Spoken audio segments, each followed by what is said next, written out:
Bonjour à tous. Difficile d'échapper ce matin au torrent de commentaires souvent élogieux liés à la mort accidentelle de Christophe de Margerie.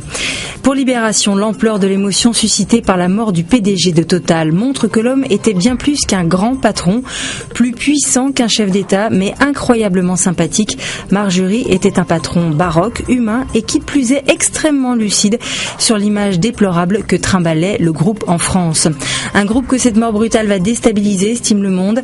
Elle arrive au moment où Total doit faire face à la plongée du prix du baril, mais également à des choix pas toujours porteurs en matière d'exploration et de production d'hydrocarbures.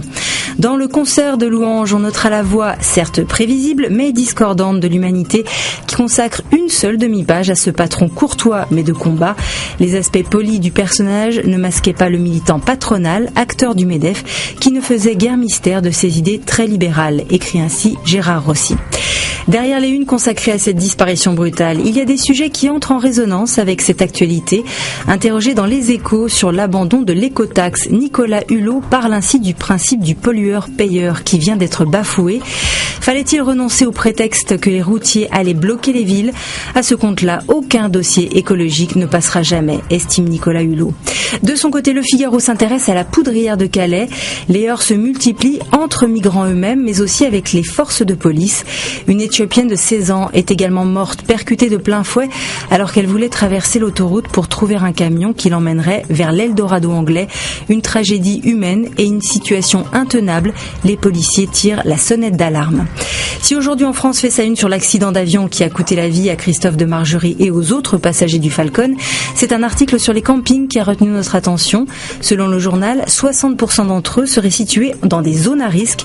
Suite aux inondations et à la mort récente de 4 personnes dans l'Hérault, le gouvernement vient d'ordonner l'inspection de plus de 2000 campings pour vérifier les dangers potentiels et l'efficacité des plans d'évacuation. L'actualité offre aussi aujourd'hui un saisissant contraste. D'un côté, on porte un homme au nu tout en assistant à la déchéance d'un autre. L'autre, c'est Oscar Pistorius, condamné à 5 ans de prison ferme pour le meurtre de Riva, son ex-compagne. Pour Libération, ce procès a révélé la face très sombre d'un homme qui était devenu une légende et un modèle. Un homme habité par un sentiment d'impunité, mais qui a tout perdu et qui ne se relèvera sans doute jamais de ce drame. Face à cela, on retiendra la petite phrase de Woody Allen, dont le nouveau film Magic in the Moonlight sort sur les écrans. Vous déjeunez gaiement, explique ainsi le cinéaste au journal Le Monde, tout en sachant qu'un orage s'apprête à ruiner votre nappe.